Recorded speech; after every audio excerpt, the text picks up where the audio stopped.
Commissioner Burrows, John, thanks for being here. I certainly appreciate it. Thanks for having us. Glad to be here. My pleasure. Let's get to know you a little bit, gentlemen. You're both lifelong Montanans. Yep. Well, I'm close to lifelong. I moved here when I was very, very young, but I was born in Colorado. Okay. I don't want to advertise that to everybody, but I spent most of my entire life here. It's what I remember. It's where I grew up. But you're from California, Junior. No, well now, yeah. It wasn't back then. Well, I'm in my 40s. Back then, it wasn't so bad. yeah. No, it's like the last 10 years. It's like going whatever California did. Let's try to emulate that. Yeah. So, you know, Commissioner, I looked at your bio. You obviously like to hunt and fish. And I see this as a trend in wildlife management, in an alarming one. Like I actually spoke at a recent Texas Parks and Wildlife Commission meeting here, and a lot of those folks do not hunt and fish, and I think that's a dangerous thing as we get away from people that are actually stakeholders and invested to people that are like, well, I just kind of like animals. So I don't know what are most of the folks on your commission outdoorsmen or women? I would say they are. Knowing them, they've either been involved in the business associated with it, they're landowners associated with it at block management. I think we've got a pretty good commission right now. Our FWP commission, I think, they're doing really good things. I think we have good discussion. We don't always agree.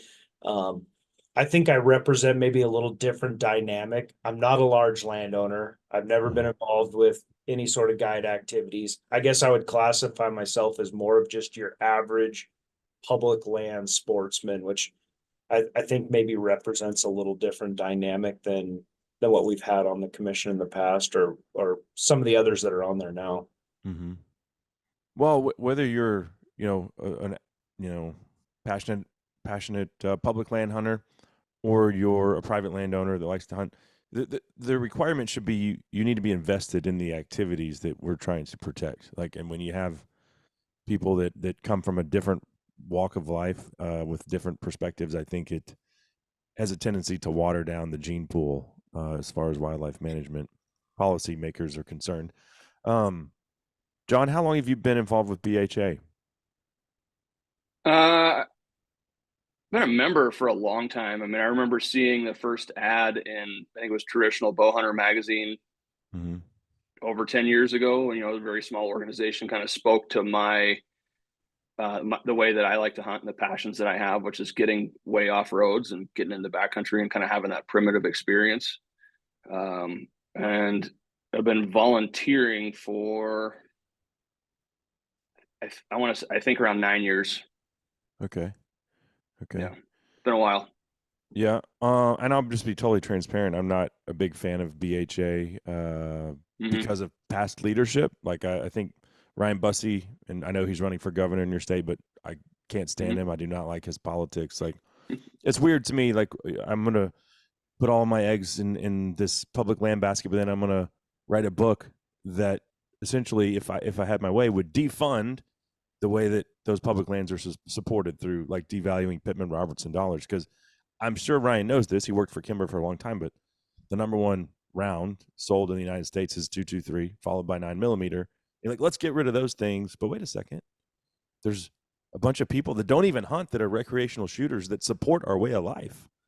And I think I don't think Ryan, I know Ryan very well. He is as strong as a sportsman as anybody I know. The guy lives to hunt, and he's a damn good hunter. He's not anti-firearm in any stretch. The words he uses is I'm anti-asshole.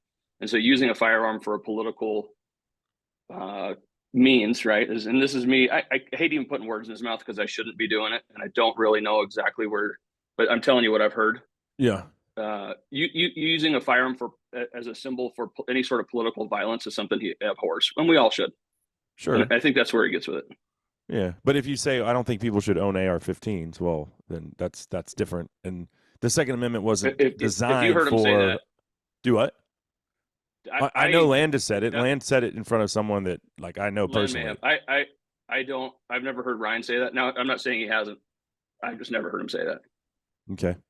Well, I don't want to get too far off track. You're talking to somebody who does. I do own them too, by the way. I mean, it's not like they don't represent every one of us. I'm a passionate hunter. Oh, for sure. Shooter. Which is where I was going to go with it was I didn't like the leadership. Like I don't like either one of those guys. And I think Ryan's very petty personally, like the way he will talk to people on social media. I'm like, you're not fit to be a governor of anything. But I know Landis said I don't think people should own ARs. He said that to a mutual friend of ours. But that aside, I've always said I think the chapter system with BHA is where that's the hidden gem. Because despite what I believe is poor leadership, and they're both gone now, so maybe there's hope there. But the chapter systems can do great things.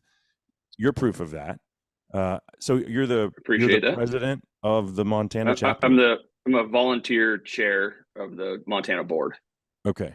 Yep. And the way that the organization is structured currently, each chapter or state has a board of volunteers that take on the issues within their region, let's say their state, and the fights they pick are chosen by the volunteers and then supported by the umbrella of the national organization, right? Mm-hmm. Mm-hmm. Yeah. And so the benefit to that is that you have people who live and breathe hunting, fishing, conservation in their region. They know it better than like someone who might be in another state telling them what to do. Mm-hmm. Mm-hmm. I think that's the number one complaint people have with hunting NGOs is like, okay, well, what are they doing for me? If I'm, let's say, and pick, the organization is insignificant for the conversation, but why do I want to join this NGO and devote my time volunteering to raise money at this banquet, and all the money just goes back to national, right? How is that helping me? That is, part of it for sure. I think that's one model that exists. Yeah. So here in Montana, like anytime we raise money, whether we're selling a membership, and when we sell a new member in Montana, they're a member of the national organization. Montana is not its own 501c3, right? But they're listed as a Montana member. That money stays in the state, so it comes back to our chapter. We can then devote those dollars directly to hunting and fishing conservation in the state. Mm-hmm. So that silos, the org silos is out very well. Okay. Commissioner Burrows, what is the history of governor's tags in Montana? Do you know? Because that's where we're going to transition into discussing these things. I knew generally about them, but I didn't really know the history until I got into that first meeting. And I think that's probably why some were caught off guard. Is one of the things that I did when I came onto the commission is I was very clear, like I'm starting everybody on a clean slate, and until you burn me, like we're going to work together.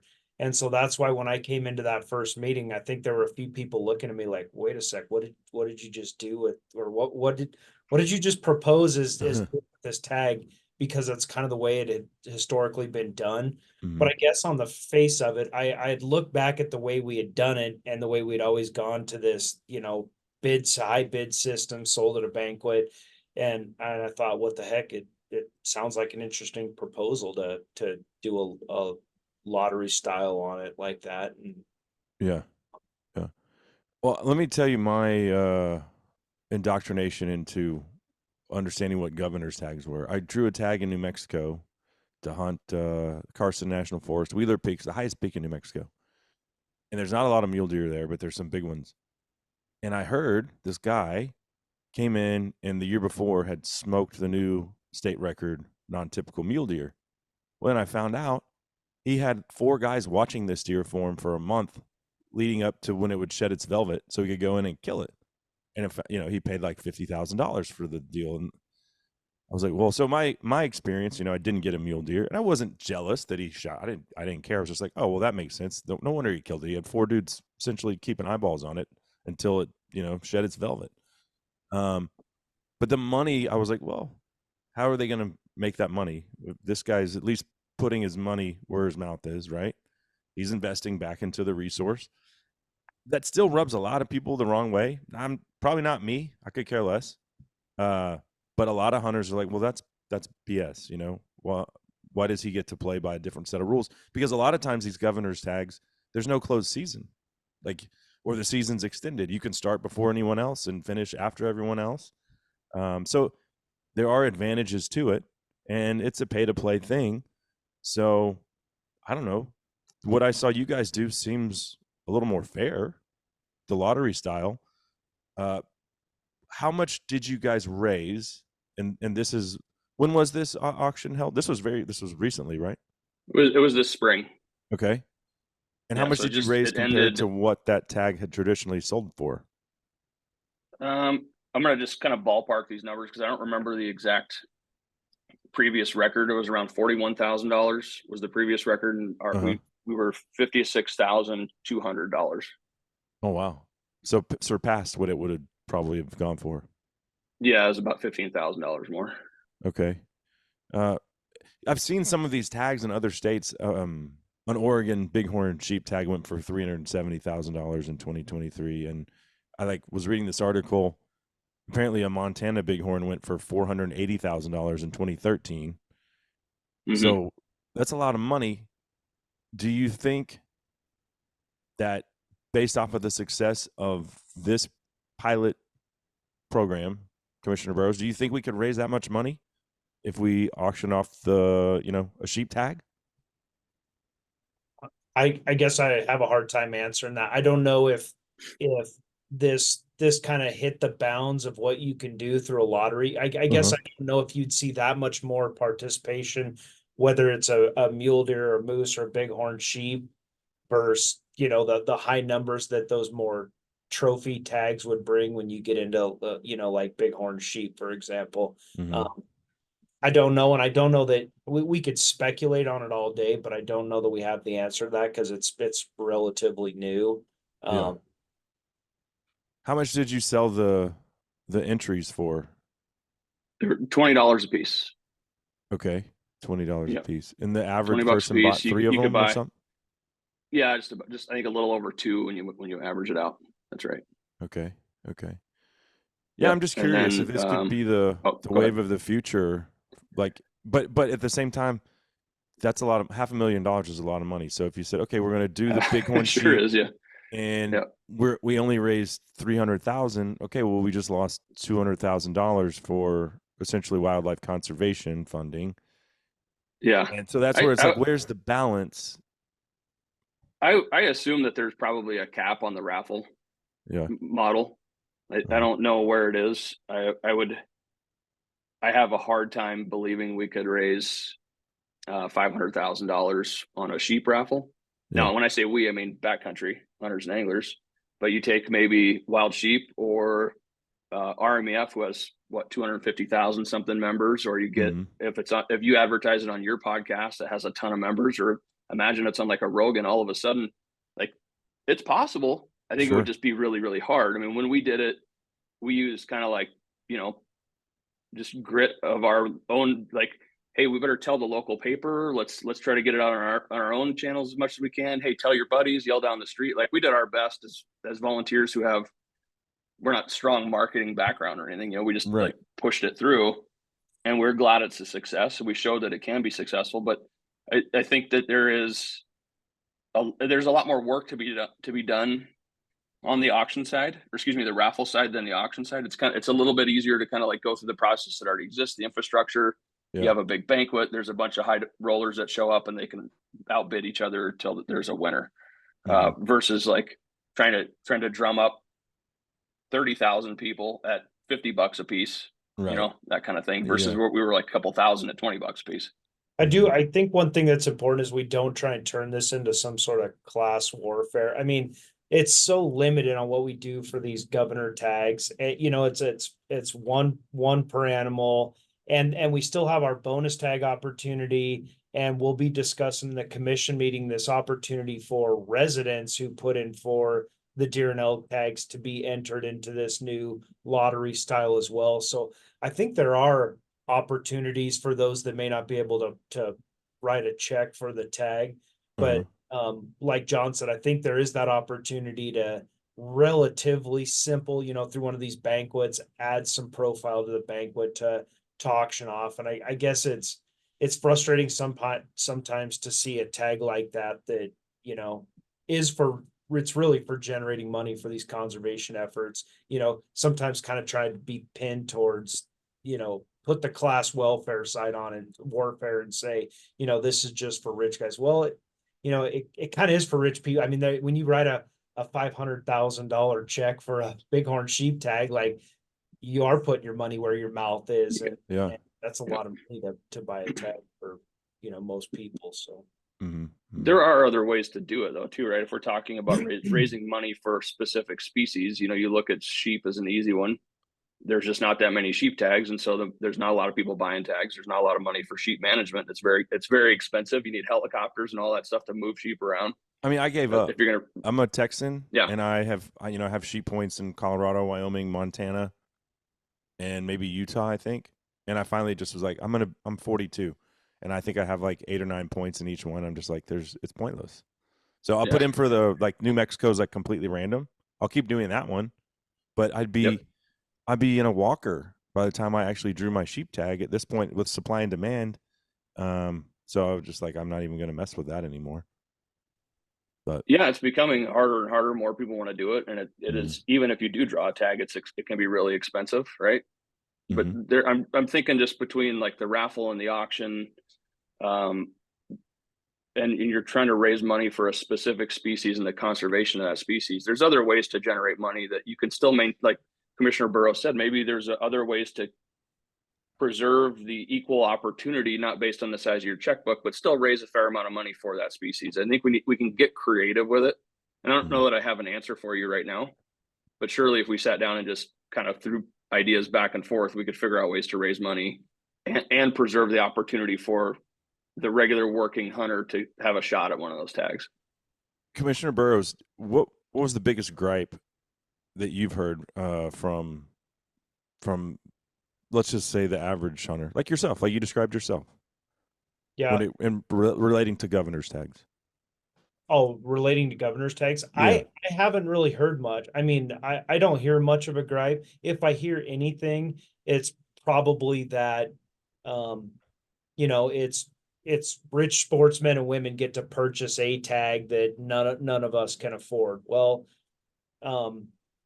I guess I would put it in even through the raffle system. I don't know how many tickets were sold total, but the odds of drawing one through this lottery ticket sale was probably about the same odds as drawing it. Or I don't know how many tickets were sold and what the odds were, but it's still a pretty low. Yeah, it gets you an opportunity to, but then you could always get into, well, the average sportsman may not be able to buy it. Maybe there was somebody who, at some point, you may find somebody who games the system and says, well, I'm going to buy 1,000 tags, and maybe they win it. And then it kind of gets back into that same model. And then you got to regulate it because somebody had an unfair advantage because, well, I can only afford 2 tags, and this person bought 12 and won it. So they had 6 times the odds I did. So I think you're always going to have, complaints about the process and the system, but, I don't really hear a lot. And I honestly didn't even hear a lot of complaints about changing up the model here to this lottery versus the standard auction style. I think it's just something that's kind of so far out of everybody's reach as far as the probability, the odds of drawing it. I think it's more just like, maybe if the stars align at some point, I'll draw one of these. I put it for one bonus tag every year, and maybe I'll get lucky and draw. But I think for the most part, most people look at it as it's $20 towards conservation, and if I draw it, I draw it, and if not, I'm pretty much considering that a lost $20 or donated towards the cause. So right. The guy that won wasn't even from Montana, right? Nope. He was a Washington resident. So I think that's important too. Is like if you open it up to everyone, even non-residents. Yeah. Oh yeah, absolutely. Did you hear any negative feedback from residents who are like, well, why are we, this should just be a Montana only draw? No. Okay. No, not at all. Actually, we had a lot of positive feedback. People were happy that they had the opportunity to put in and have a chance at a statewide mule deer tag. That could be easier to draw. I mean, like if you you back out the numbers, sold like 2,300 tags overall. So if you buy 10 tags, you're spending $200, you get 10 chances out of 2,300. Yeah. Those aren't really that bad odds in it, right? Is that how many tickets relative to other total was 20? You sold 2,300 total? It was about 2,300. I'm trying to remember exactly, but if we sold 46,200, you divide that by 20, I think it's around 2,300, maybe a little more. Well, in Texas, we have 3 bighorn tags. We have one through our big time Texas hunts where the winner gets mule deer, whitetail, pronghorn, and desert bighorn. Those are like our 4 native big game cervid species. Yeah. And then we have one that's just a straight desert bighorn. But you're looking at, it's definitely more than 2,300 people that put in for them. And then Texas Parks and Wildlife donates one to an NGO, whether that's SCI, DSC, or Texas Bighorn Society, and they kind of go in a rotation. And then that one is auctioned off. That one is pay to play. But other than that, those are, I think, the only 3 opportunities open to the general public, unless if you wanted to buy a tag from a landowner, but then you're spending, then you're at 50, 60, 70, 100,000, whatever it is, Yeah. So we do have limited opportunity here, and I apply every year for that, but it's like, the stars would like Commissioner Burrows said. Yeah. It's like winning the lottery. It is a lottery. Yeah. It is winning the lottery, in a lot of cases. We joke about, well, we're going to have to go win the Powerball so we can then go buy the sheep tag, Right. It's still hard. Yeah. And the whole perspective that if you just were to throw $20 into that lottery that BHA did, 0.0004, so it's 0.04% chance if you were just to throw $20 into that pot and try it, which I think that's even less than your odds of drawing, like a trophy mule deer tag in one of our trophy districts, like 270, for example, or one of those trophy mule deer districts that are probably like 0.5% or so. So your odds are considerably higher going through the process. Maybe it's we haven't penciled out. We haven't penciled it out. But with the raffle, you can put in 10. You can buy 10 tickets. Does that increase your odds? It would increase your odds, but then you would get back to kind of that game of, do I have an extra $200 to play? So then you can divide the class warfare as you want it. Sure. $200 so may as well be $1 million, and maybe they can only afford 20. So you just further divide that segregation up into, that guy can spend 200,000, I can spend 2,000, he can spend 200, and this guy can only he's struggling to put a tank of fuel in his truck, so he can't even afford. There were a few. Yeah, I understand what you're saying. There were a small handful of folks who bought more tags than everybody else, kind of significantly, and they didn't win. Yeah. It's an interesting thing. This is a capitalist society economy, but the wildlife belongs to all of us, and so that is like that is a very socialist. Like it is. It's everyone's. Like unlike what's going on in your checkbook, the wildlife is still yours, whether you are a trash man or a millionaire. It doesn't matter. I think it's one of the most American things that can happen. That's why King's deer, the whole story, right? Why we are even here is because we shunned that idea. We talk about the North American model, wildlife conservation. That's a philosophy of wildlife management that kind of reinforces that idea that wildlife is owned by everybody and there should be equal allocation and access to those opportunities.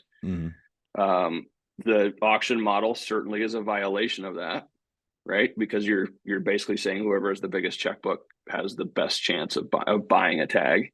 You stretch that out a little further if you have, like you told the story of the guys who were tracking that mule deer and watching them, and I'm surely he paid that outfitter to do that, and that's his right. But then that feels even a little grosser, like kind of a market hunt. Like I'm buying that animal on that hillside right there because the guy told me it's a trophy. But if it wasn't a trophy, I wouldn't have paid for that tag. Right. But okay, so that all is true. It raises a lot of money for conservation for that species. So do we just kind of like, hey, everything else is good. We're happy with all this other tag allocation, these other opportunities, but these specific things, we're going to keep them that way because they raise money. Well, maybe the And the answer is answer, you I don't do know. Yeah. one of each. Like maybe this is the future where, we have more of this, but then, hey, it is what it is. Unless we figure out another way to raise $500,000, or say what if it's a mule deer for 250 or whatever it is. It's like that revenue has to be replaced somehow because we're used to it now. We depend on it, or you're going to see, and then Montanans or Texans or whoever would hate this. Like, okay, fine, we'll get rid of the governor's tag. Your license just went up. Yeah, that's another way to raise money for conservation, right? For sure. Yeah. Right. But nobody and wants I to hear remember, that. No, man, I remember, I think when it was, 9 years ago, maybe 10 years ago, when I first started volunteering for BHA, there was a proposal to raise our fishing licenses by like $2. People lost it. The residents wouldn't have it. It didn't go through. $2. That's crazy. Crazy. It is crazy because you think about, for me, like the several $100s a year I buy in licenses, it's such a cheap thing for the joy I get back from being able to do the thing that I love to do. Right. Yeah. Do you hunt out and of I Montana? think most people, I do sometimes. I mean, I travel a lot for work and I go to pretty fun places. And so you're used to getting raped by other states then? Because as a Texan that comes out west to play in y'all's sandbox every year, like every state's raping us. And even Oklahoma, which is like in my backyard. I live 45 minutes from my lease in Oklahoma. They just up their tags. So this is the cool thing about Oklahoma. If you want to archery hunt whitetail for a non-resident, it's $300. If you want to do their 10-day muzzleloader season around Thanksgiving, get a little bit of a discount. It's $300. And then if you want to rifle hunt, it's $300, $900. And they just upped it to $500 per season. Now it's $1,500 if you want to do the whole whitetail season in Oklahoma. Plus you have to buy a $100 license. It's from, it's pretty on par with Texas. Archery starts in October and then runs until the middle of January probably. Oh, so you have a long. Well, you just wanted a bow hunt. It's not bad because you're like it's $600. But if you want to do the other seasons, oh my gosh, that's more than if I wanted to come to Montana and elk hunt. Which to me it doesn't compute in my mind. Like I'm going to pay that more to go whitetail hunting than to go all the way. And then with the elk hunt here, you could do archery, general, and muzzleloader all under one tag. Yeah. No, I hunted Montana with Ty Stubblefield a couple years back. It was an awesome hunt. We had elk everywhere. Yeah, it was crazy. I don't believe that's true if Ty was there. Well, it was he also forgot his boots. And so my buddy bought the hunt. My buddy bought the hunt at BHA Rendezvous like 2 years before that. Oh, cool. Okay. And so we went with Ty and was that when he was videoing for it? Yeah, well, he didn't. We told him don't even bring a camera. We just want to call and like learn, like our elk copy. hunting. Okay, cool. Yeah. We could care less about the camera work. So anyway, we get there and we get to the trailhead and he's like, I don't have my boots, and he's wearing tennis shoes. So he hunted in 2 days in tennis shoes, and then I remember he told me that story. I got to go get my boots. His wife met him and brought him his boots, but I missed the elk, the one that ended up getting shot on that trip. And you could see my arrow hit a branch and go over it. And then I'm trying to knock another arrow. And before I even knew it happened, the elk was dead and Ty had shot it. Like, just made a little. It was like, well, that's the difference between lifelong elk hunters and a couple Texans playing in the mountains, like, it was pretty impressive, but we had a great time. Yeah. No, elk hunting, archery elk hunting is the greatest thing in the world. 100%. You asked about other places that I get to go. I'm in Alaska a lot for work. I'll be in Sweden in the fall. I'm going to join some of my coworkers on a moose hunt in Sweden. So I'm really looking forward to that. Yeah. Yeah, it'll be interesting. They hunt very differently than we do, but I'm going to have a lot to learn. Do they hunt with dogs or what do they do? They do. Yep. Yep. They hunt with dogs and they bay them. They essentially, dogs will, I don't remember the breed of dog, but there's pretty small relative to what you would think would be a dog that chases a moose around. And they'll run from that dog until it gets tired. It'll get into a pot of water, like a little pond or a bog where the dog can't get at it. Then the hunters can go up and kind of like, hey, that's a nice bull, or no, it's not a nice bull. Or they'll set up in tree stands and kind of just get moose moving through. And as they see a nice bull that they like, they'll take a shot. Huh. Yeah, that's like shooting at running game is a lost art. Like people frown on it now for some reason, but like historically, that's what we've done is, shooters shoot. I'm being told by these guys that to get to be allowed to hunt, I have to pass a shooting,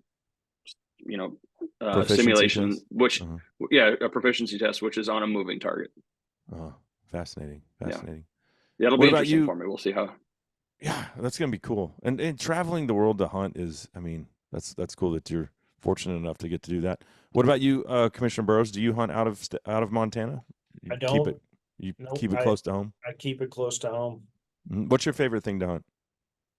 Oh, elk's by far the best thing to hunt. Archery, even though you're less productive and actually efficient in getting one, elk season during the rut's the most amazing thing there is. To get, you're in them, you're on them, you're close to them, and until you've been there and seen it, it's one of the most amazing things you can experience is up close and personal on a rutting bull elk. So it's the best. Couldn't agree more.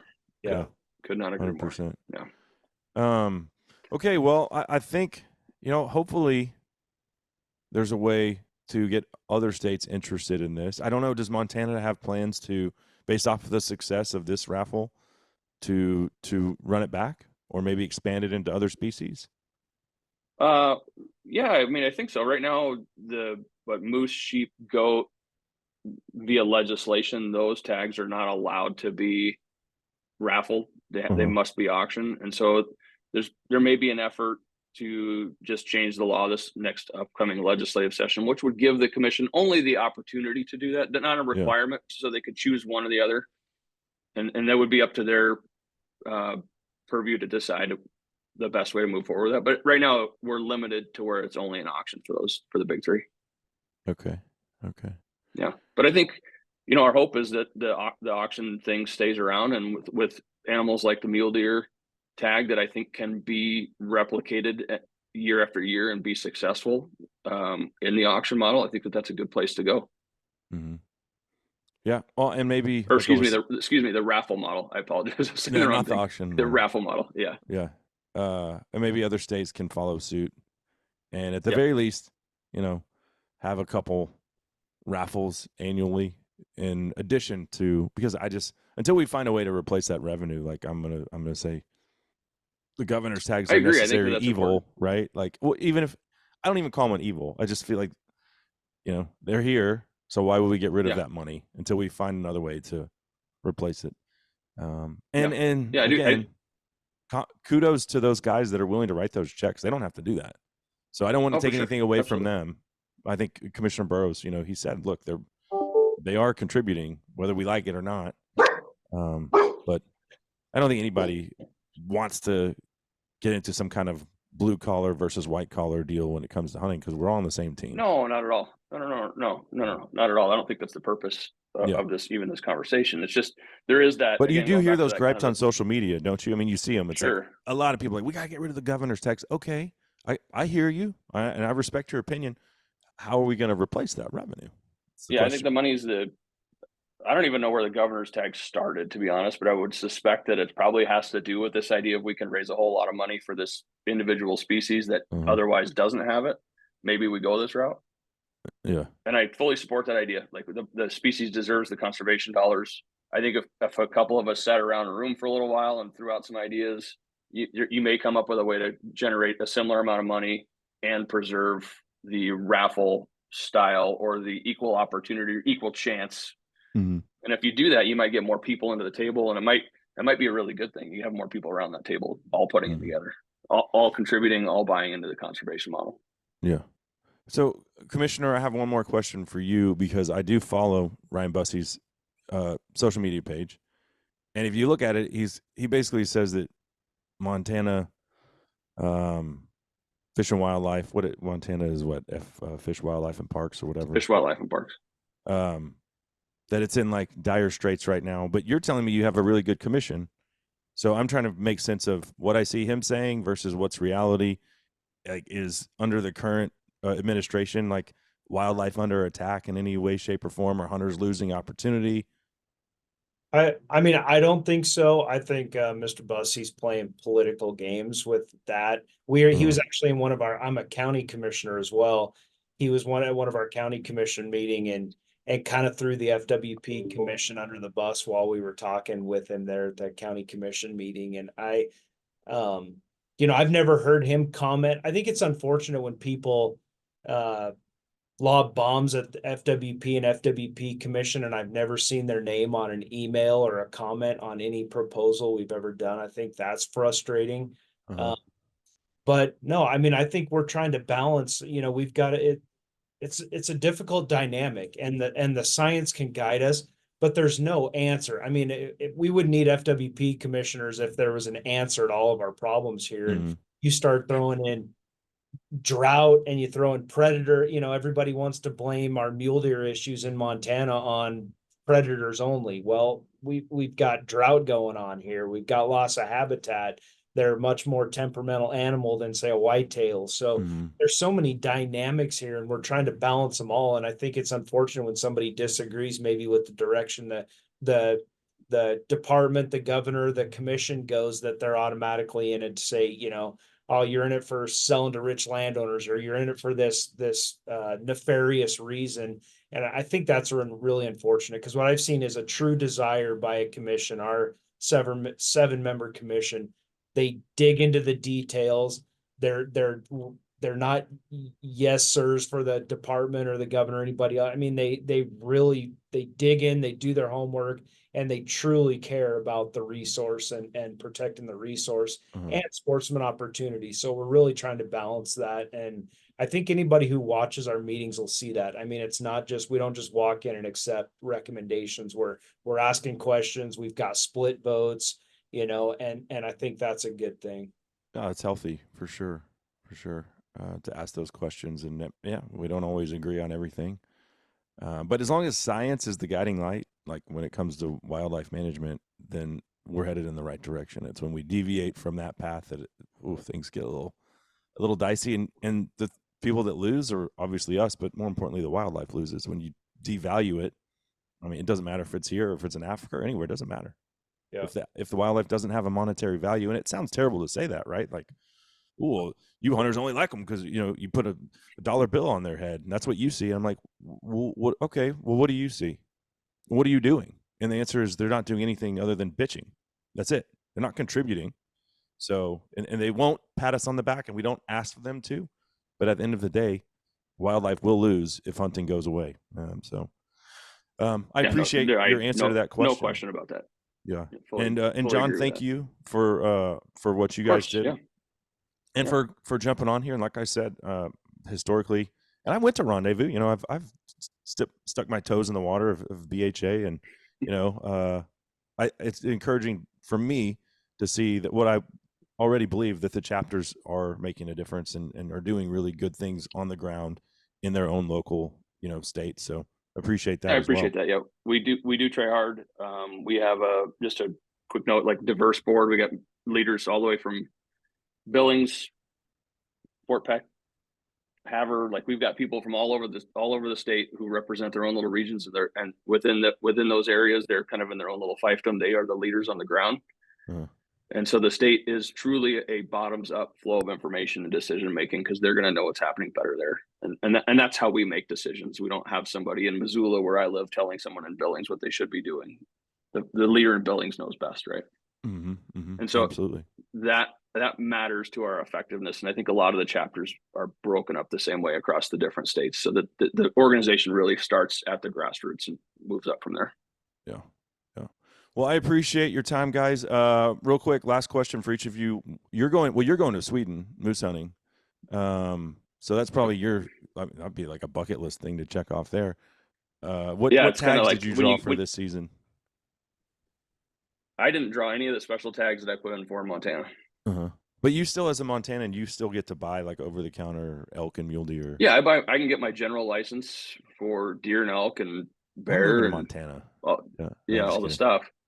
Yeah. Well, I'm kind of ashamed to say it, being only 2 years on the commission, but I drew that 700 breaks rifle tag for elk this year. Oh, so. Nice. Oh man, That's awesome. I put in with 5 other buddies on the local fire department here, on the volunteer fire department, and we lucked out and drew that rifle breaks elk tag. So we've got, congratulations. That's awesome. he's not jealous at all. No. Well, think it's great. congrats. Well, I hope you guys have a great season. Thank you so much for your time today. And yeah, I appreciate it. And appreciate it. Absolutely. Have a good one. Thanks, guys. Thanks for having us on.